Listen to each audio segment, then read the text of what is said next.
Hi, Eric here. Today is another Casioak special as well. So we just got this GA-B2100 today, thinking we should make a review and a mod on it.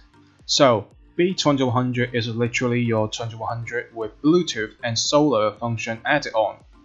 Evidently the movement is now 5689 instead of 5611. However, I can say to you guys now they are 90% identical if not 99, regardless the new function in terms of size and wear, of course. So our modern kit is a direct fit to this newest member in the 2100 family. And of course you have your regular manual and warranty card. Also this interesting little card. But without further ado, let's grab the start of this video today. Well, except for the newly added Bluetooth and solar function, which is the main upgrades and features of this particular model, the rest is pretty much the same like every other basic GA-2100. And Casioak put a reminder on the dial as they always do. Bluetooth and tough solar printed on the 3 o'clock. Through the dial, there's a solar panel absorbs light and transforms that into electricity, ultimately store it in its rechargeable batteries. Speaking of which, what about the case back? Let's take a look. We can see the movement number has changed from 5611 to 5689.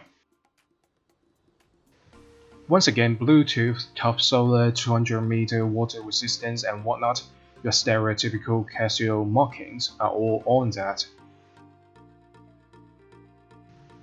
And we also have this GA-2110. See if we can spot any difference between this and the B2100.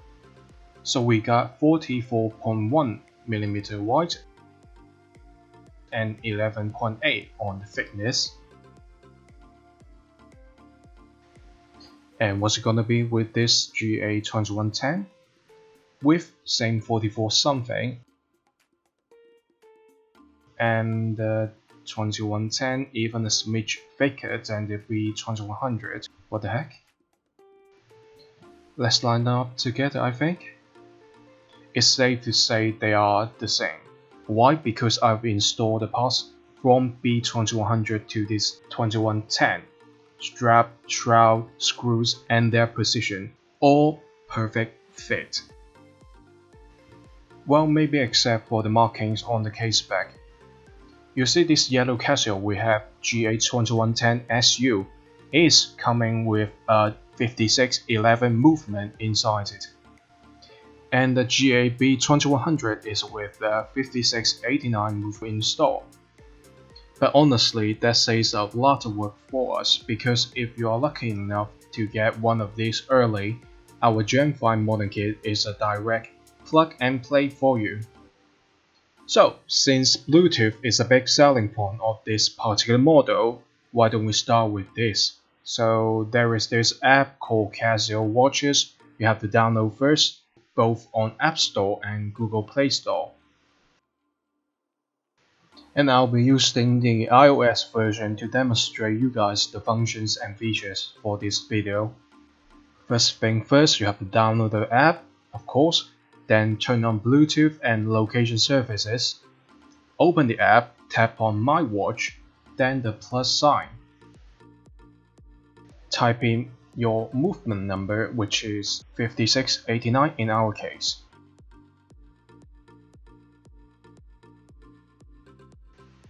And next, select the model you purchased and write in the needed info, and just like any other Bluetooth devices, you can also name it. And when you're all done, hit register button and let it spin. Like the app says, hold the bottom left button till it beeps and start pairing with your phone.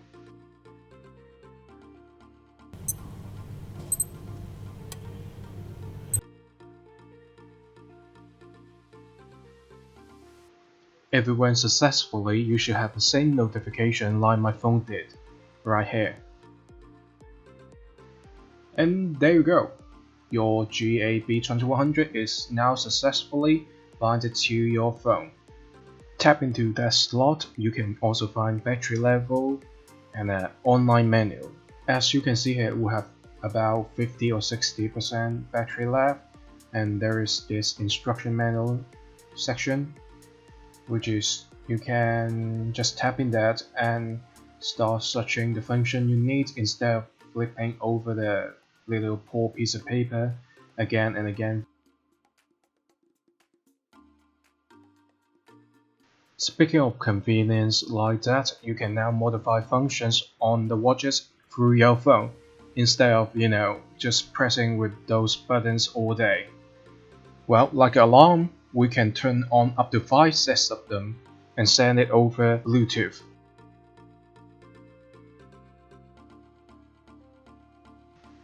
And you will know it works once you get an OK sign on the screen. While we're at it, let's make a timer as well. And so it does. It says timer OK.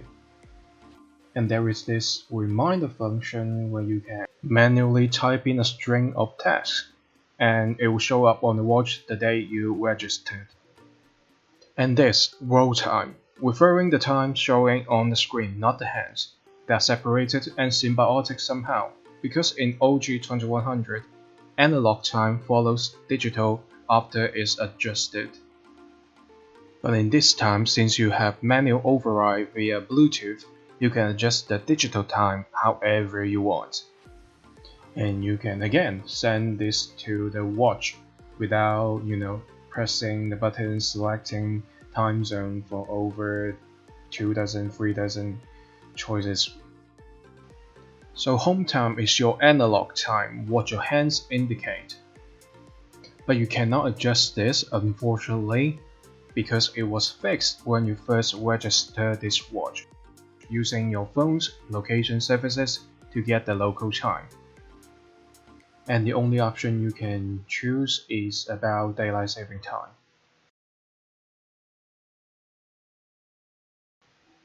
Next, time synchronization. Normally, your watch will do the sync automatically when it's first connected, sync up with your phone's time. Hands adjustment, this is something important because hands actually can misalign for many different reasons, being magnetized, being impacted, internal gears slipped. But most importantly, this is how you fix it. You're probably asking, how do I know if it's misaligned? Well, it's pretty easy. You could do auto sync and see if the time, the analog time is the right time that you are going for. Same goes to this small hand. It will point to whatever function when it's in use. From top to bottom, you have your world time, stopwatch, timer, alarm, and Bluetooth, which is what is pointing now and what we are doing. And the remaining 3 represent battery level from high to low.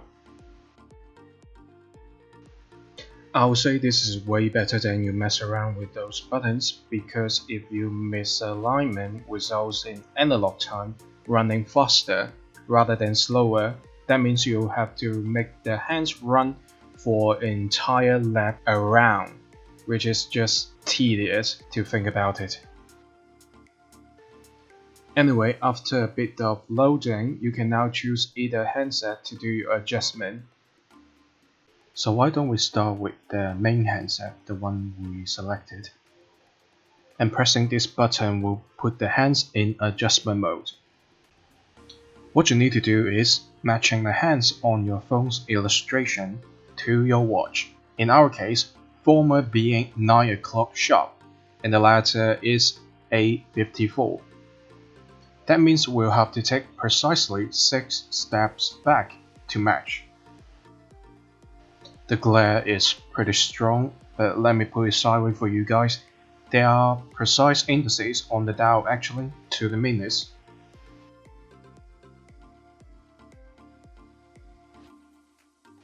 When you've done all of that, you can send a setting to the watch.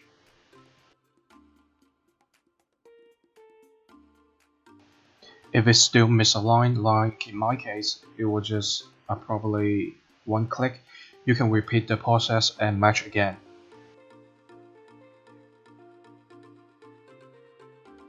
And in such a simplistic way, you can adjust the hands without any effort given. And let's work around with this sub-dial with a small hand. Same method, adjust this hand button, press it down, and with a bit. But it looks like we don't have that issue, both pointing towards the same direction. Because Casio already did the adjustment in their factories, I intentionally messed up the main handset just for this tutorial. When you are all done and exit this page, the hands will automatically spin to match the current mode and time. And the very last bit is some miscellaneous settings stacked together. So let's see what we have here. You have your beeping sound when you press the buttons, and you got your light, the duration 1.5 seconds or 3 seconds, and the style of how you choose to display it on your LCD screen. You have your 24 hours or 12 hours, day, month or month, day, and the language in the day of the week. And there is this power saving mode you can turn on, which I will recommend you turn it on. So does the Casioak set. It actually has 2 stages of power saving. If you chuck it into somewhere light can reach the dial, the LCD screen will turn off between 10 PM and 6 AM. And if that darkness were to expand it for a week, hands will stop as well. Until you shed some light on it, it will automatically sync up. Last but not least, time display. And this is where you switch up the time display. Say you want Dubai show up as the hands, the analog, and Shanghai can go into that tiny little screen, and this is what you should do. Oh, there is one more. So connection time with the app. Pretty self-explanatory. I'll choose a minimum anyway because Bluetooth is kind of draining the batteries. Sorry, there's this phone finder as well. Basically, you can use your watch to trigger a phone to play out these tones to find your phone. You can adjust the volume and choose the ringtones on this end, but on the watch's end, you have to be disconnected from the Bluetooth first and follow this instruction on the screen. I think that's pretty much it for the function demonstration. Very convenient indeed and quite inclusive with this app. Bluetooth and solar does make a great match. It's a Casio watch after all. The sun probably died first before the battery did. It's also rated for a decade's use, I think. Anyway, a Casio video from SKXMOD cannot skip the tradition, right? So let's do a simple mod then. By the way, you'll be receiving this packaging from now on with our logo and motto printed on. First, a cushion pad for you to work on. And this is what you're gonna get in the $119.99 package. Bracelet, rubber band, case, miscellaneous stuff in the little plastic bags, and of course, tools for your installation. Meanwhile, we can take a look on the craftsmanship of the case. Not to brag, but we've done a pretty good job, to say the very least. You see the polish and satin finish surfaces alternating from one to another, appropriately proportionate. Again, remove the shroud and the strap first.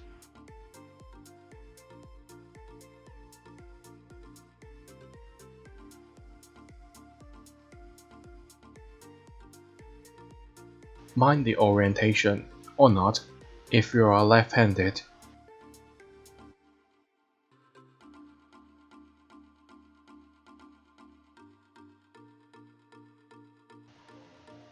And now, since all is assembled, we can move on to the rubber strap.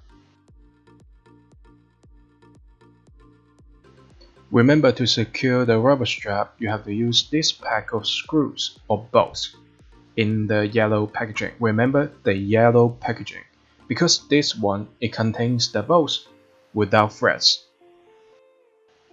You should first connect the strap and the case together and grab one of them bolts out and stick them in either side of the holes.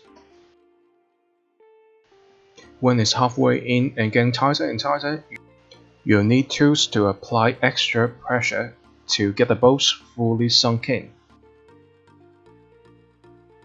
Just like that. Now, same method, the other side. And there you go, a simple rubber strap mod can be done under just 3 minutes. Since we are now on the rubber strap, why don't we talk about the clasp? We actually made a minor upgrade this time, changing the one cylindrical stud to secure the strap, now a rectangular one, to not just fit the shape of the punch holes better, more importantly, a steadier shape to lock in.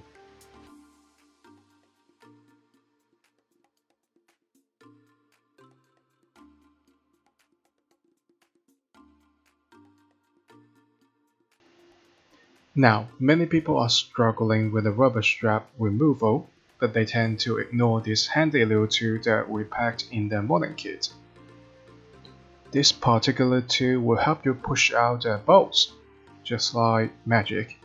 So follow my lead. Just like this, but be careful, I neither do as I say nor as I do example here.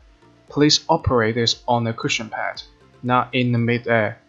Otherwise, it's still pretty likely you'll lose grip and possibly poke your hands.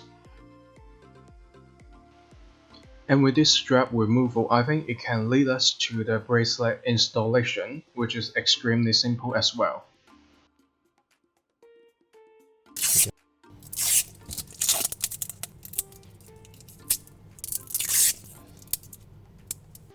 Pretty satisfying, eh?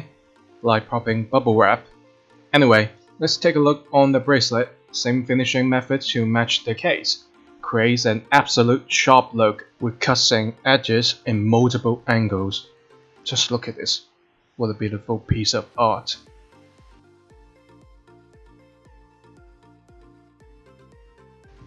Unlike the rubber strap, bracelet and case require solid connection, metal to metal. Therefore, we'll be needing this threaded bolts in this green bag, for which I've already installed one onto the bracelet. Just want to show you guys how easy it is when it's done correctly. And this is basically the reenactment of actual process and the infinite possibilities and convenience of our interchangeable rubber strap and bracelet. After connecting with the case, insert the bolt into the punch holes of the bracelet. Mind that there's only one side you can do that and only one direction you can tighten the screws, so it's safe to say the method idiot proof. With that being said, there is still a hidden problem that might come across many people first purchasing our kit. That is strip screws. Now let's take a look how I avoid that. Remember, counterclockwise first to let the threads catch in. Then when you hear a click, make it clockwise to finish the rest. Also, over tighten it can strip the screws as well. Don't forget this too.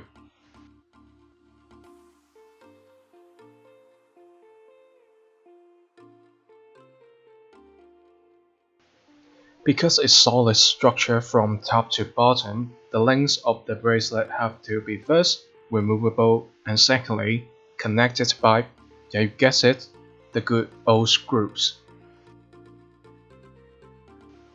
So the same twist and turn method can help you a long way installing and disassembling our modding kit.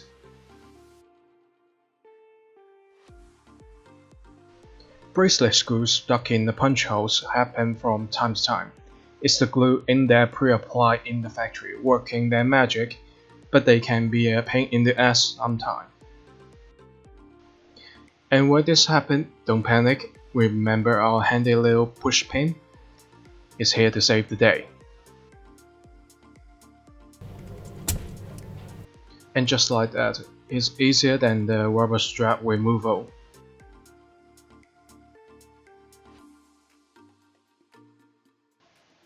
And we're done. This is how you work on our Gen.5 SKXMOD Casioak bracelet. Now would you look at that, all shiny and shimmering. I'll say it's a very versatile timepiece for basically every occasion. Especially the reflection of the light comes out of those center links when you do a casual wrist roll to make a time check. And thank you for watching this video. This has been Eric and SKXMOD. We'll see you the next time. Bye.